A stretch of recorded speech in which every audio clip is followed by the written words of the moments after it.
नुसल्ली व नुसल्लिमु अला रसूलिहिल करीम। अम्मा बअदु फ़अऊज़ु बिल्लाहिस समीइल अलीम मिनश शैतानिर रजीम।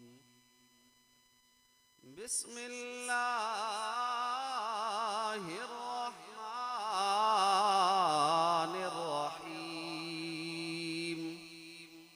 हामीम वल किताबिल मुबीन।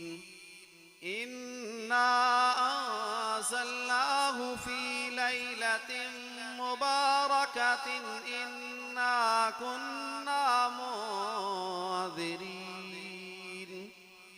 फीहा युफ़रक़ु कुल्लु अम्रिन हकीम। क़ाल क़ाल रसूलुल्लाहि सल्लल्लाहु अलैहि व आलिहि वसल्लम इज़ा कानत लैलतुन निस्फ़ि मिन शअबान फ़क़ूमू लैलहा वसूमू नहारहा फ़इन्नल्लाह तआला युंज़िलु फ़ीहा लिग़ुरूबिश शम्सि इलस समाइद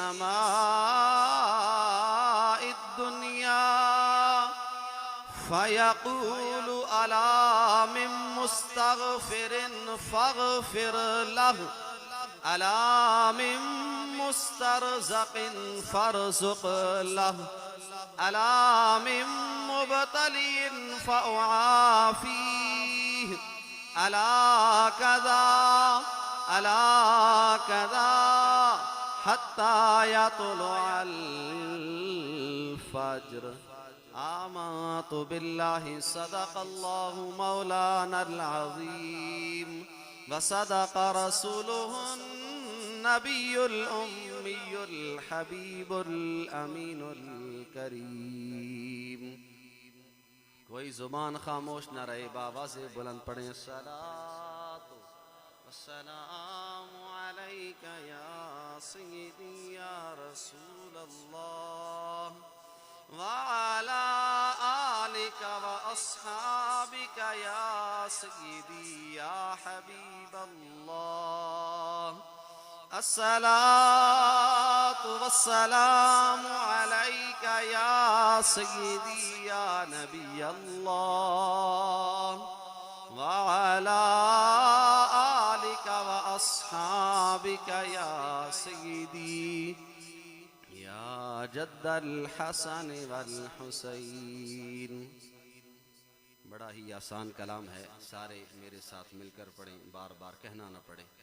बलगल उला बेकमालिही बलगल बेकमालिही कशफ़ दुजा बेजमालिही हसन जमीउ खिसालिही सल्लू अलैहि वालिही सल्लू अलैहि।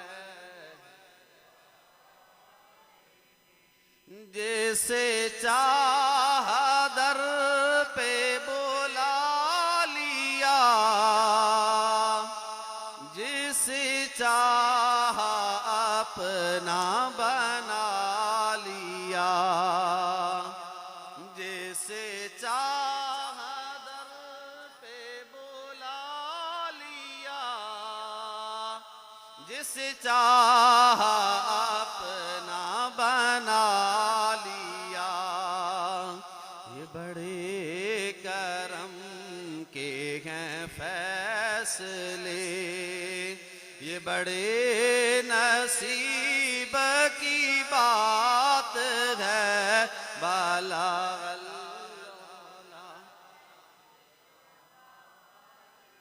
करूं तेरे नाम पे जां फिदा,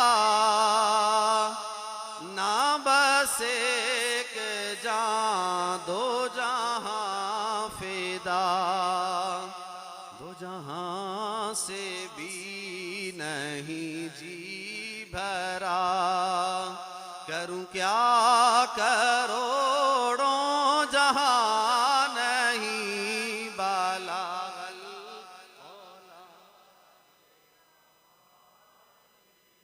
मैं बोरों से लाख बोरा सही,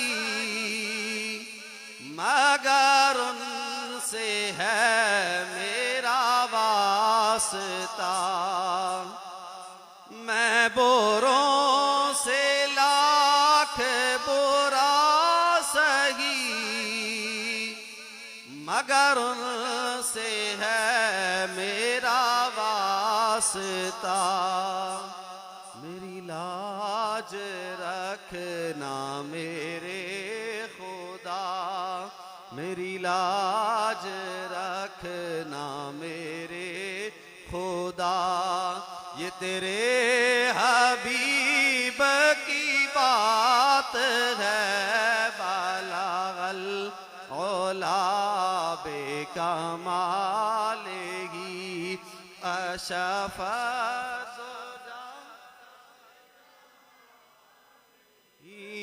हसनत जमीउ खिसालिही।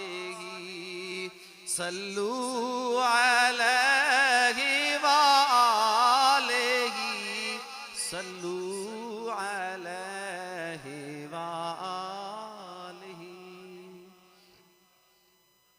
तमाम हमद उस खालिक कायनात और मालिक लम यज़ल के लिए, और दरूद हुजूर सरवर कायनात शफ़ी मुअज़्ज़म नूर मुजस्सम जनाब मोहम्मद मुस्तफ़ा सल्लल्लाहु अलैहि वालैहि वसल्लम की ज़ात बाबरकात के लिए।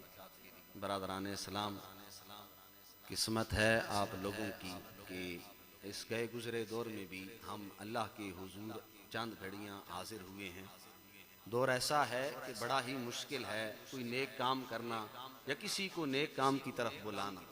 पहले तो था ना, शैतान रोकता था, चलें शैतान के साथी भी रोकते थे, लेकिन आजकल वो बंदे जो बज़ाहिर इस्लाम का लिबादा ओढ़े, बज़ाहिर दीनदान नजर आते हैं, चलें बज़ाहिर नमाजी भी हैं, मगर उनसे पूछा जाए तो उनका भी यही सवाल होता है, भाई कहाँ लिखा है इस रात इबादत करना? भाई ये तो बता दे कहाँ लिखा है कि इबादत नहीं करनी चाहिए किसी की? कहाँ लिखा है कि वो मालिक 15 शाबान को माफ नहीं करता है? कब उस मालिक ने कहा है कि किसी दिन को मुख्तस करके मुझे याद न करना? हम ये सारे बैठे हैं, आप सारे अक्लमंद हैं, 2 घंटे हो गए हैं हमें यहाँ मस्जिद में, हमने एक भी काम ऐसा नहीं किया है जो गैर शरीयत, यानी जो शरीयत से टकराता हो। हम हर नेक अमल करने के लिए बैठे हैं। कई ऐसे साथी होंगे जो पहले आते होंगे, पहले इस रात में अल्लाह को याद करते होंगे, लेकिन फिर किसी इस्लामी भाई के हत्थे चढ़े हैं और छोड़ दिया इस बात को कि ये बिदअत है, ये जायज़ नहीं है। आज वो घर में बैठे होंगे, मोबाइल इस्तेमाल कर रहे होंगे, किसी ने किसी से पूछा है कि मोबाइल जायज़ है या नहीं, इसमें क्या जायज़ है या नहीं।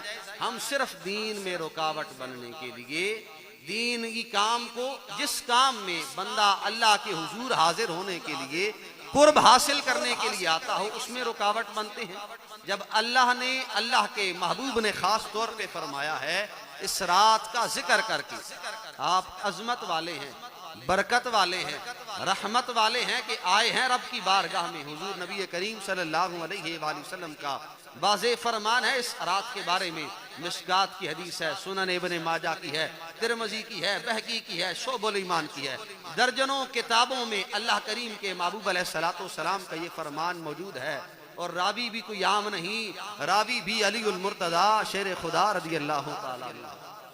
हजरत अली फरमाते हैं, लोगों सुनो हुजूर ने क्या फरमाया। हुजूर ने फरमाया इज़ा कानत लैलतुन निस्फ़े मिन शाबान, मुख्तस करके, नाम जिक्र करके सरकार ने फरमाया, हजरत अली रिवायत करते हैं कि हुजूर ने फरमाया, लोगों जब लैलतुन निस्फ़े मिन शाबान, शाबान की 15वीं रात आए, फकूमू लैलहा वसूमू नहारहा। अच्छा, एक सवाल ये भी होता है, रोजा क्यों रखते हैं? किसने कहा है? ये तो जायज ही नहीं है भाई। किस दिन रोजा रखना? ईदों के अलावा कहाँ शरीयत मुतहरा ने मना किया है? और ये वाज़े हुजूर का फरमान, हजरत अली से रवायत फरमाया फकूमू लैलहा, जब शाबान की 15वीं रात आए, हजरत अली फरमाते हैं हुजूर ने फरमाया रात को खड़े होकर रब की इबादत किया करो। वसूमू नहारहा, जब सुबह का सूरज हो तो अल्लाह करीम के महबूब ने फरमाया तुम रोजे की हालत में अल्लाह की इबादत किया। ये पूरा दिन ही इबादत वाला दिन है। और फरमाया ये वो रात है फ़इन्नल्लाह ताला, मैं इससे पहले ये बात कर दूं कि वो मालिक हर सूरत माफ करता है, हर वक्त माफ करता है। आप जब भी पुकारे वो पुकार को सुनता है कि वइज़ा सअलका इबादी अन्नी फ़इन्नी करीब उजीबु दावत दाई इज़ा दान। फरमाया लोगों, जब कोई हमें पुकारता है हम उसकी पुकार को सुनते हैं। मालिक कितने दूर से तू सुनता है, कितने करीब होता है? तू कहता है फ़इन्नी करीब, मैं करीब होकर सुनता हूँ। रब ने फरमाया जब भी तू हमें पुकारेगा हम इतने करीब होते हैं कि हम अपने बंदे की पुकार का तुम्हें जवाब भी इनायत फरमाएंगे।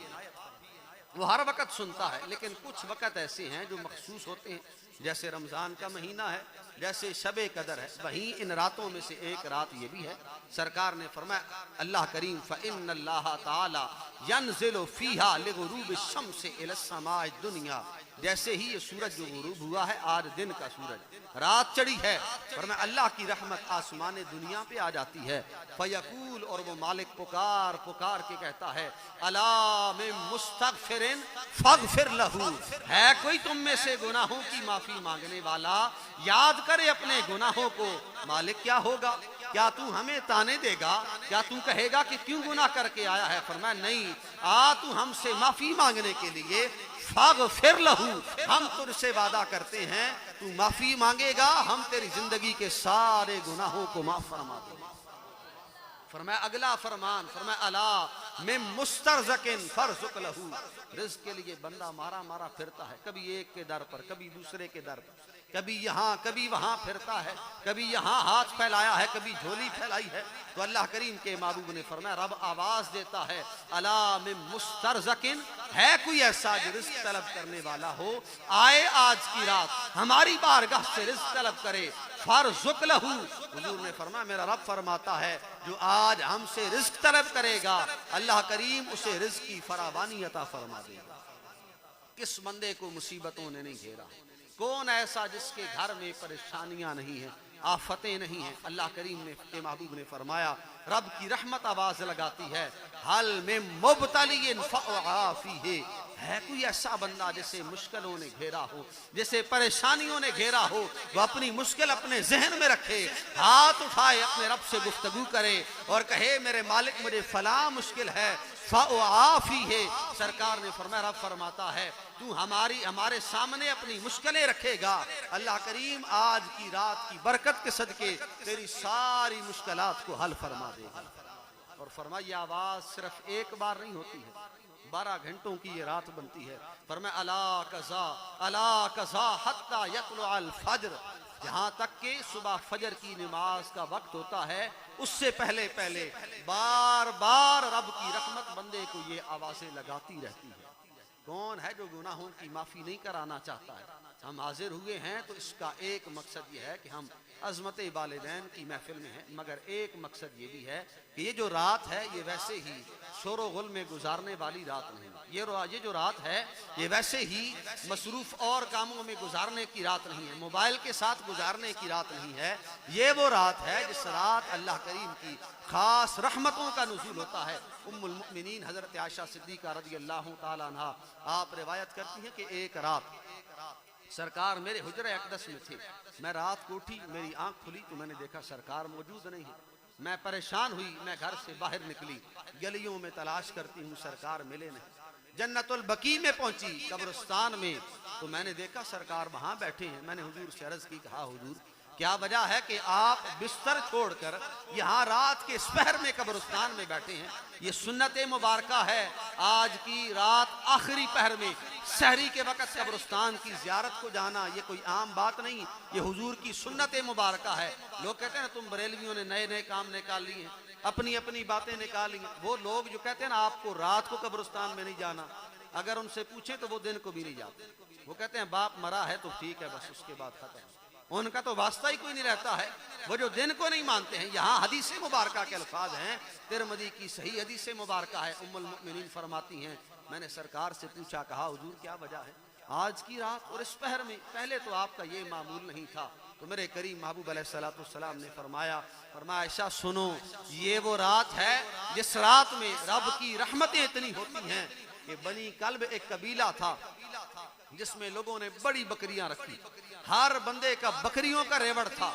हुजूर अलैहिस्सलाम ने फरमाया, ऐ आयशा सुनो, आज की रात वो रहमतों भरी रात है कि आज की रात में अल्लाह करीम बनु कल्ब की बकरियों के ऊपर जितने बाल हैं उन बालों की तादाद के मुताबिक जहन्नम से निकाल कर लोगों को जन्नत में दाखिल फरमा देता है। यानी बकरियां भी गिनी नहीं जा सकती थी, लेकिन बकरियों की तो चलो तादाद है, गिन सकता है बंदा, लेकिन एक बकरी के ऊपर के बाल बंदा नहीं गिर सकता है। फिर उन ज्यादा बकरियों जिनकी तादाद ज्यादा हो, उन ज्यादा बकरियों के सारे बाल मिलाए जाएं तो फरमाया उन बकरियों के बालों के बराबर। गोया ये तस्बीह थी कि बेहिसाब रब जितने बंदों को चाहता है अपनी रहमत के साए तले लेते हुए जहन्नुम से निकाल कर अपने बंदों को जन्नत में दाखिला अता फरमाता। ये रहमतों भरी रात है। और एक हुजूर अलैहिस्सलाम का आखिरी फरमान इस हवाले से मेरे करीम महबूब ने फरमाया ये वो रात है, वैसे भी रब की रहमत के दरवाजे खुले होते हैं, लेकिन ये वो रात है जिस रात में खास तौर पर अल्लाह करीम की 300 रहमतों के दरवाजे मेरा मालिक खोल देता है। लोग सवाल करें ना, मैंने ये पहले बातें आपसे इसलिए की हैं, मैं इख्तलाफी मौज़ूआत न छेड़ना चाहता हूँ और न ही मेरा ये मशगला है, लेकिन बताना इसलिए मकसूद है कि हमारा नौजवान अपने अकीदे की खबर नहीं रखता है, अपनी बात की खबर नहीं रखता है। उसे एक कोई आयत बताई जाए, एक हदीस बताई जाए, वो उस तरफ हो जाता है। नबी बताई जाए तो इस्लामी बंदा उससे कोई बात करे तो उस तरफ हो जाता है और कहते हैं हमारे मौलवियों ने हमें दा ही लगाया था। भाई पूछे तो सही, जहाँ आप सारी जिंदगी लगे हैं, एक बार दूसरी तरफ जाने से पहले पूछे तो सही कि ये आप में खामी है, ये खामी है, ये असल में ये बात है। वो लोग लगे रहे ना कि अच्छे और बुरे में। किसी ने क्या खूब कहा कि हम गुनाहगार थे मग़फ़िरत हो गई, हम गुनाहगार थे मग़फ़िरत हो गई। सारे पढ़ लें, हम गुनाहगार थे मग़फ़िरत हो गई। लोग अच्छा बुरा देखते रह गए, लोग अच्छा बुरा देखते रह गए। हर जुर्म पर करम, हर खता पर आता, हर जुर्म पर करम, हर खता पर आता। रहमते मुस्तफा और क्या चाहिए, रहमते मुस्तफा और क्या चाहिए। फजले रब्बुल उला और क्या चाहिए, फजले रब्बुल उला और क्या चाहिए। मिल गए मुस्तफा और क्या चाहिए, मिल गए मुस्तफा क्या चाहिए। फजले रब्बुल उला। तो ये बातें आपने याद रखनी है। कल कहीं अगले साल उसके बाद जिंदगी में कभी आपको कोई बंदा इस बात से रोकने की कोशिश करे तो आपने सिर्फ इतना पूछना है कि कहीं पे है कि इस रात अल्लाह की इबादत नहीं कर सकते हैं। हम आए हैं हुजूर को याद करने, अल्लाह को याद करने, अपने गुनाहों की माफ़ी मांगने। गुनाह हमारे हैं, हमने अपने गुनाहों को बख्शवाना है, किसी दूसरे बंदे को न देखे। और ये ज़िंदगी है, इस ज़िंदगी में चंद रातें ये जो ऐसी आती हैं, इन रातों में बंदे का दिल नरम होता है। कोई ना कोई बात ऐसी जो उसके दिल में चोट कर जाए, कोई एक बंदा भी जो हमारी कही गई बात पर अमल कर जाए तो हमारा यहाँ आना और मिल बैठना अल्लाह की बारगाह में कबूल हो जाता है। वालिदैन वो अल्लाह करीम की अजीम नेमत है। ये वालिदैन के इसाले सवाब के हवाले से महफिल है, तो आखिरी 10 मिनट में इस हवाले से चंद बातें हदीस मुबारका से आपके सामने रखूंगा कि वालिदैन अल्लाह करीम की वो नेमत है कि जिनका कोई बदल नहीं है। जब तक इंसान है ना, कि जब तक उसके पास नेमत मौजूद होती है उसे कदर नहीं होती है, हम कदर नहीं करते, और जब वो नेमत छिन जाती है उस वक्त हमें कदर आती है, हमें याद आती है, मगर उस वक्त हो कुछ नहीं सकता है।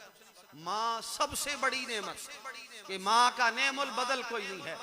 जिसकी माँ नहीं है उससे पूछें, और बाप अल्लाह की रहमत है उसकी, जिसका बाप नहीं है उससे पूछें। जब तक जिंदा हो बंदा समझता है बोझ है, लेकिन वो बाप का साया जब दुनिया से गुजर जाता है फिर इंसान को ख्याल आता है कि मैंने अपने बाप को राजी क्यों नहीं किया। बड़ी नेमतें हैं ये अल्लाह करीम की, जब तक जिनके घरों में जिंदा हैं, बूढ़े हैं, जवान हैं, जिस हालत में भी हैं, उनकी कदर करें, उनका ख्याल करें, उनका कहा माने। हम हर चीज के लिए वक्त निकालते हैं, हर चीज के लिए मेरे और आपके पास टाइम है, लेकिन अगर नहीं टाइम है तो वालिदैन के लिए नहीं है। हर बंदा मोबाइल के लिए जितना भी मसरूफ है, जितना भी ड्यूटी वाला है, मोबाइल के लिए चंद 1 घंटे रोज निकाल लेता है, लेकिन 10 मिनट वालिदैन के लिए नहीं निकालता है कि मैं ड्यूटी से थका हुआ आया हूँ। अपने बच्चों और बीवी के लिए वक्त निकालता है, वालिदैन के लिए नहीं निकाल सकता है। क्यों? क्योंकि जिस चीज की अहमियत इंसान की जिंदगी में हो उस चीज के लिए बंदा टाइम निकालता है, मगर हमने वालिदैन को अहमियत ही नहीं दी है। कभी कभी बूढ़े माँ बाप के पास थोड़ा वक्त निकाल कर बैठ जाया करें अकेले, बच्चों बीवी को छोड़कर, और पूछा करें कि बाबा जी कोई बातें मुझे सुन, कोई बात मुझसे करें मोहब्बत भरी, कोई परेशानी है तो मुझसे जिक्र करें। आप मेरी सारी परेशानियां सारी जिंदगी हल करते आए हैं, है कोई परेशानी आपको तो आप मेरी परेशानी को, मैं आपकी परेशानी को हल करूंगा। हजरत अब्दुल्लाह इब्न मसूद फरमाते हैं, मैंने सरकार से पूछा कि कौन सा ऐसा अमल है, अय्युल अमल अहब्बु इलल्लाह ताला, कि सारी कायनात में सबसे ज्यादा जो काम अल्लाह को पसंद है वो काम कौन सा है। तो हुजूर अलैहिस्सलातु वस्सलाम ने फरमाया, पहला काम अस्सलातु अला वक्तिहा, कि फर्ज नमाज को अपने वक्त पर अदा करना मेरे रब को सबसे ज्यादा पसंद है। नमाज अपने वक्त पर ही है, एक वक्त में 2 नमाजें नहीं, नमाज अपने वक्त पर।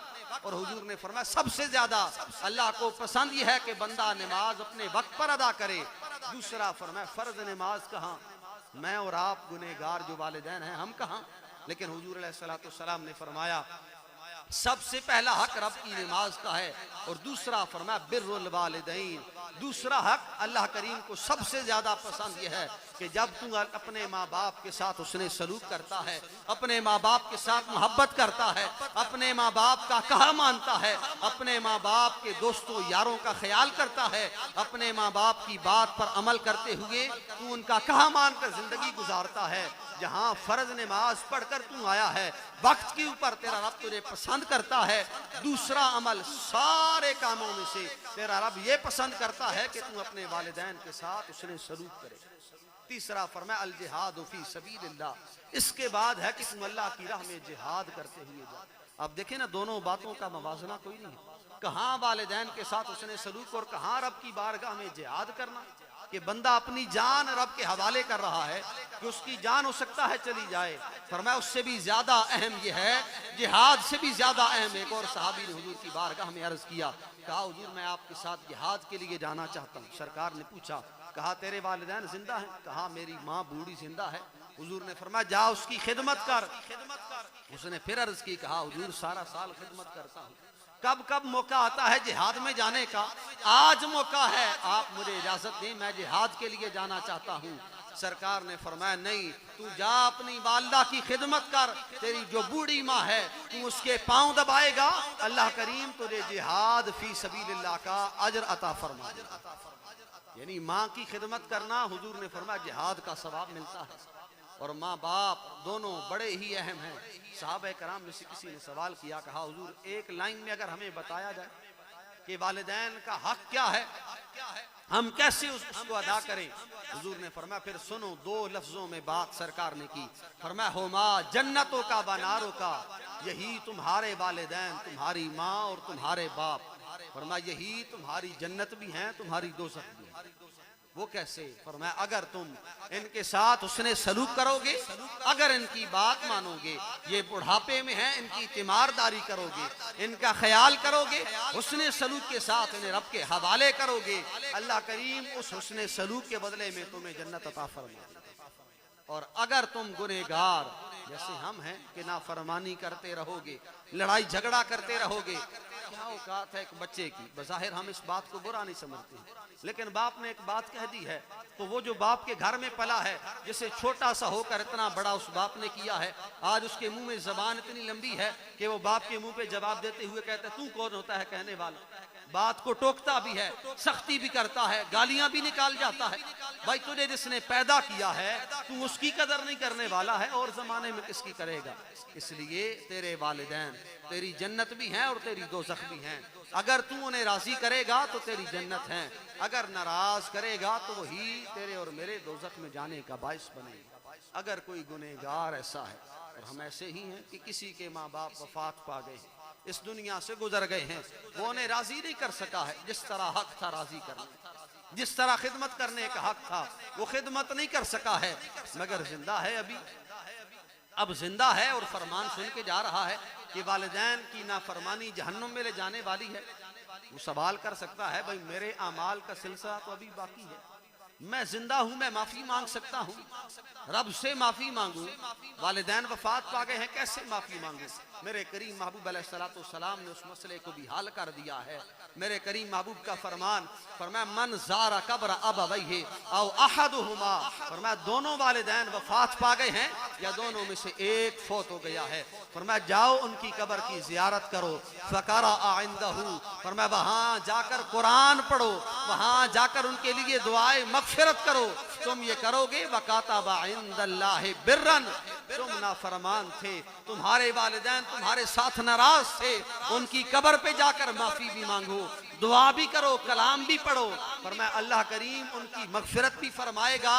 और तुम जो उनके साथ नाफरमानी करते थे उनकी कब्र पे जाकर दुआ करोगे, माफी मांगोगे, अल्लाह करीम तुम्हारे गुनाहों को माफ भी फरमाएगा। एक और फरमान सरकार ने फरमाया मन ज़ारा कब्र अबवैहि औ अहदुहुमा, एक मामूल था शुरू से लोगों में, आज तो बहुत कम है। मेरी कोशिश होती है जो मेरे पास बच्चे पढ़ते हैं मैं उन्हें ज़रूर ये बात याद कराना चाहता हूँ। यानी पहले दौर में था कि बच्चे जहाँ पढ़ते थे ना यासीन ज़रूर याद कराई जाती कि जब भी कब्रिस्तान में जाते थे यासीन पढ़ते। अब ये भी कोई आम बात नहीं है, ये भी मेरा और आपका घड़ा हुआ कोई अकीदा नहीं है, सरकार का फरमान है। ये हमारी जितनी बातें चली आती हैं हमें पता नहीं होता है कि कहाँ से चलती है, फरमान क्या है इस बारे में, हुजूर का हुक्म क्या है। ये हुजूर अलैहिस्सलाम की बहकी शोबुल ईमान की हदीस मुबारक है। सरकार ने फरमाया मन ज़ारा कब्र अबवैहि औ अहदुहुमा फ़क़रा इंदहु यासीन, फरमाया वो जो जाए अपने वालिदैन की कब्र की ज़ियारत के लिए, दोनों वफात पा गए हों या एक, कब्र पे खड़ा होकर फ़क़रा इंदहु यासीन, वालिदैन के लिए सूरह यासीन की तिलावत करे। कर उनके लिए तिलावत रहा है, लेकिन ये सूरह यासीन इतनी रहमतों वाली है, गुफ़िर लहू, पढ़ने वाले की अल्लाह करीम दुनिया के अंदर रहते हुए मग़फ़िरत और बख्शिश फरमा दे। ये सूरह यासीन वो सूरह है जिसके बारे में हुजूर का फरमान है जो एक मरतबा सूरह यासीन पढ़ता है अल्लाह करीम उसे 10 मरतबा पूरा कुरान पढ़ने का सवाब अता फरमाता है। सूरह कुल हुवल्लाह अहद के बारे में है जो एक मरतबा सूरह इखलास पूरी पढ़ता है। एक बार मेरे साथ मिलकर पढ़ लें, कुल हुवल्लाहु अहद अल्लाहुस समद लम यलिद वलम यूलद वलम यकुल लहू कुफुवन अहद। आए हैं ना नेकी वाली महफिल में तो कुछ लेकर जाएं। सरकार ने फरमाया जो एक बार सूरह इखलास पढ़ेगा अल्लाह करीम उसे 10 सिपारे पढ़ने का सवाब अता फरमाएगा। कुरान का एक एक हरफ बाइस रहमत है, बाइस शफकत है। और आप अपने वालिदैन के लिए जो भी नेकी करें, जो भी नमाज पढ़े उसका सवाब वालिदैन को इशारे सवाब करें। जो भी नमाज पढ़े, जो भी नेकी करें, सदका और खैरात करें, आप देते हैं आपकी तरफ से अदा हो जाएगा। साथ ये भी जहन में रखें कि मैं अपने वालिदैन को इसका सवाब पहुंचाता हूँ। सरकार का एक फरमान मुझे बड़ा ही प्यारा लगता है। हुजूर ने फरमाया बंदा हज करने जाता है, अपने नाम का हज करता है, उसे एक हज का सवाब मिलता है। लेकिन वही हज अगर वो अपने वालिदैन के नाम करता है और कहता है मैंने ये जो हज किया है मेरे मालिक, मैं इस हज का सवाब अपनी माँ या अपने बाप को पहुंचाता हूँ, तो अल्लाह करीम के महबूब ने फरमाया वो जो अपना हज करने जाता एक करता उसे एक हज का सवाब था, आज गया है वालिदैन के नाम का हज करने के लिए, आज हम उसे खाली नहीं लौटाएंगे, एक हज करेगा। अल्लाह करीम ने फरमाया हम अपने बंदे को 10 हजों का सवाब अता फरमाएंगे। वो मालिक है, हमेशा रहमतें और बरकतें करता है। कमी है तो मेरी तरफ से है या आपकी तरफ से, खामी है तो मेरी और आपकी तरफ से है। हर वक्त उस मालिक की रहमतें और बरकतें बंदे के ऊपर साया करने के लिए तैयार हैं। आप देखें ना, जो भी बंदा दुनिया में जिंदगी गुजारता है, हम गुनहगार हैं, हम सियाहकार हैं। अब तरह तरह के सवाल इस बारे में, आप वालिदैन के लिए कुछ भी साले सवाब करना चाहते हैं। मैं 2-3 हदीस मुबारक इस पर कर अपनी गुफ्तगू खत्म करूंगा कि नबी करीम सल्लल्लाहु अलैहि वसल्लम की बारगाह में सवाल किया गया। उस दौर में भी लोग मौजूद थे। वहाँ कुरान की एक वाज़ेह आयत है, अल्लाह करीम ने फरमाया अलैसा लिल इंसान इल्ला मा सआ, कि इंसान ने जो कुछ किया है उसके लिए सिर्फ वही है, उसके अलावा उसे कुछ नहीं मिलेगा। लेकिन इसका माना आगे चलें तो कुछ और है। यहाँ फरमाया जिंदगी में जो कुछ करता है उसके मुताबिक दिया जाएगा। अब वो खुद अमल नहीं कर सकता है, वहां जाकर कोई और उसके लिए साले सवाब करे। साहबा ने हुजूर से सवाल किया, कहा हुजूर, हजरत साद खड़े हुए, कहा हुजूर मेरी माँ वफात पा गई है, मैं अपनी माँ के लिए कोई नेकी का काम करना चाहता हूँ, मगर मेरे जहन में एक सवाल आता है कि अमाल का सिलसिला तो बंद हो गया है, नेकियों और बुराइयों वाला सिलसिला तो बंद हो गया है। अब मैं अगर माँ के नाम की नेकी करता रहूं, मुझे तो सवाब मिलेगा, मेरी माँ को मिलेगा, ये किसने कहा है, कैसे पता चलेगा, कैसे मैं समझूंगा? तो मेरे करीम महबूब अलैहिस्सलाम ने फरमाया ऐ साद सुन, फरमान रहती दुनिया तक कायनात के हर बंदे के लिए, और ये आम नहीं, सुनन इब्ने माजा की सियाह सित्ता की हदीस मुबारका है। मेरे सरकार ने फरमाया साद अगर अपनी माँ के इसाले सवाब के लिए कुछ करना चाहता है तो एक कुआं खुदवा दे, लोगों के लिए पानी फ्री कर दे, लोग उससे पानी पिएंगे, जब तक लोग उससे पानी पीते रहेंगे अल्लाह करीम उन पानी पीने वालों के बदले में तेरी माँ को कब्र के अंदर अजर और सवाब अता फरमाता रहेगा। आज भी जो लोग गए हैं ज़ियारत के लिए, उन्होंने देखा होगा एक कुआं है जिसका नाम है हाज़िही बि'रो उम्मे साद, बेर कहते हैं कुएं को, कि ये वो कुआं है जो उम्मे साद यानी साद की माँ का कुआं है। आज तक वो कुआं बाकी है, किस लिए कि आज अहले सुन्नत व जमात ये जो इसाले सवाब का सिलसिला जारी रखते हैं कि वालिदैन वफात पा गए हैं तो बाद में कुछ पढ़ते रहे, कुछ उनको इसाले सवाब करते रहे। ये सरकार की हदीस मुबारका से साबित है। एक औरत हुजूर की बारगाह में आई, अर्ज की, कहा हुजूर मेरी माँ हज की नियत की हुई थी, मगर क्या पता था उसे, उसका पहले ही अजल का वक्त आ गया है, मौत आ गई है, उसे इस दुनिया फानी से रुखसत हो गई है। अब मैं चाहती हूँ कि मेरी माँ की जो ख्वाहिश थी, अब देखे ना बंदा कब्र में चला गया है, ख्वाहिश उसकी मैं और आप कैसे पूरी कर सकते हैं? मगर उस सहाबिया की अकीदत भी तो देखिए, मोहब्बत होती है अपने वालिदैन से। उसने आके हुजूर से सवाल किया, कहा हुजूर मेरी माँ मुझसे मोहब्बत करती थी, उसके दिल का ये राज था कि वो हज पे जाना चाहती थी, मेरा दिल चाहता है कि मैं कोई ऐसा काम करूं कि मेरी माँ के दिल को सुकून मिले, मेरी माँ को राहत मिले, क्या मैं हज करूं तो मेरी माँ को सवाब पहुंचेगा? सरकार ने फरमाया सुन, क्या कहती है जरा मुझे पहले एक जवाब दे। अगर तेरी माँ पर कोई कर्ज होता, किसी से उसने उधार लिया होता, आदमी होता है ना, जनाजे पे खड़ा होकर हम आवाज लगाते हैं कि किसी का लेन देन है मैयत के साथ तो हमारे साथ कर ले, तो ये क्या है कि उसका उधार है, किसी से उसने लिया था तो आप मुझसे ले लें, मैं उसका बेटा मौजूद हूँ। यानी मरने के बाद भी सरकार ने फरमाया, क्या कहती है आने वाली औरत, अगर तेरी माँ ने किसी से उधार लिया होता, कर्ज होता किसी का, कि क्या तू वापस करती या ना करती? उसने कहा हुजूर मोहब्बत है माँ से, जरूर करती।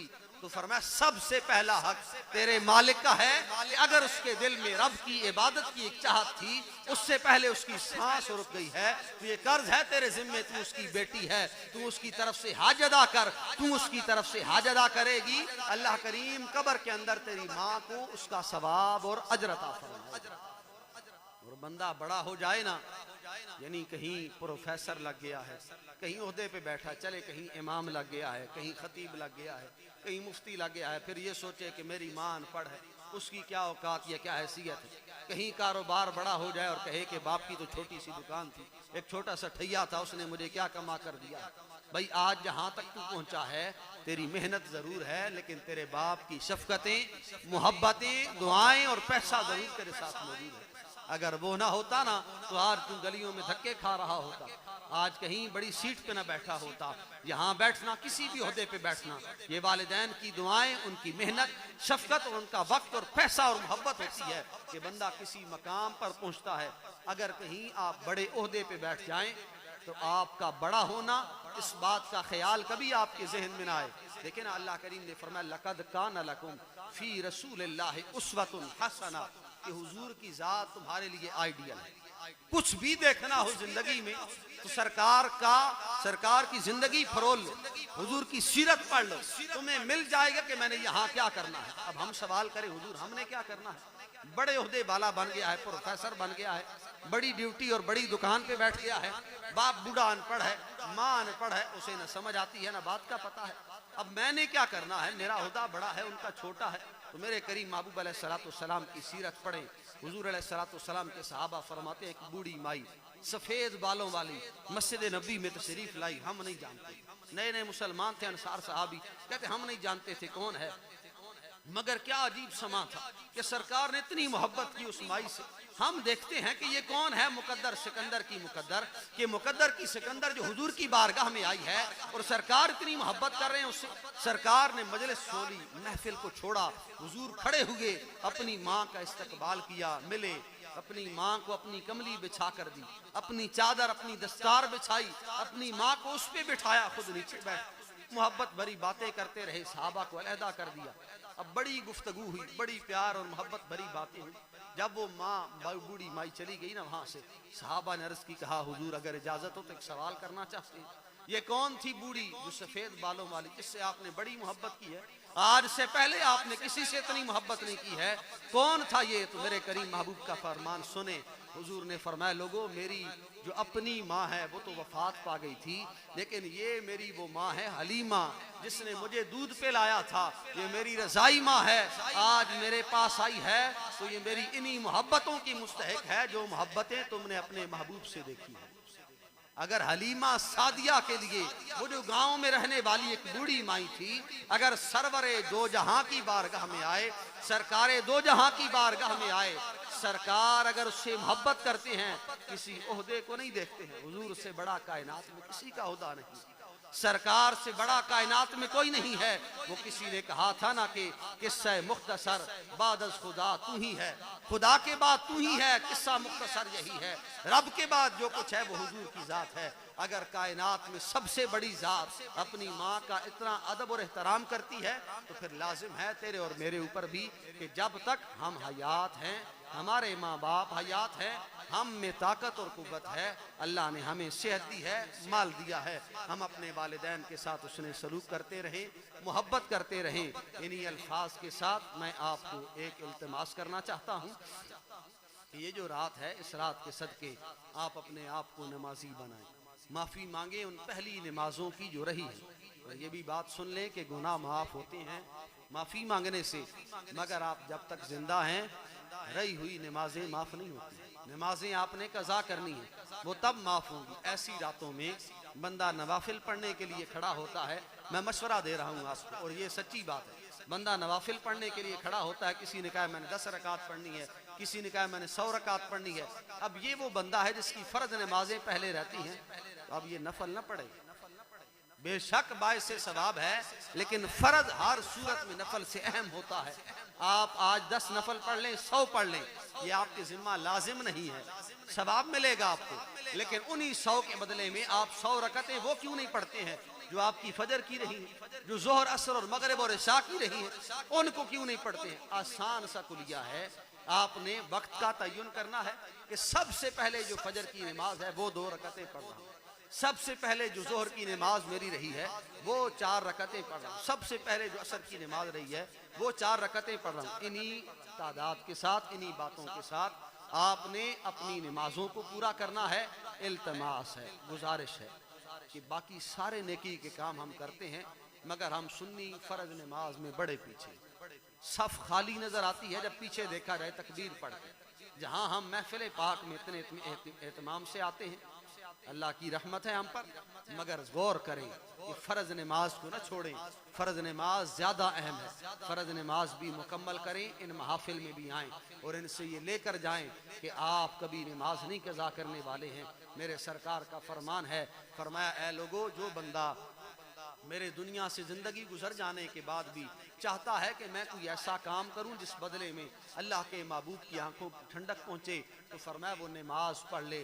तुम जहां कहीं खड़े होकर रब की इबादत करने के लिए नमाज पढ़ोगे, अल्लाह करीम के महबूब ने फरमाया अल्लाह करीम मेरी आंखों को ठंडक अता फरमाएगा।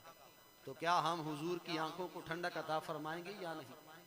अहद करें अपने आप के साथ, मेरे साथ नहीं, वादा न करें मेरे साथ, अपने आप के साथ अहद करें कि जो रही हैं उनकी कज़ा करेंगे, जो बाकी हैं आइंदा वक्त के अंदर रहते हुए अपनी नमाज अदा करेंगे।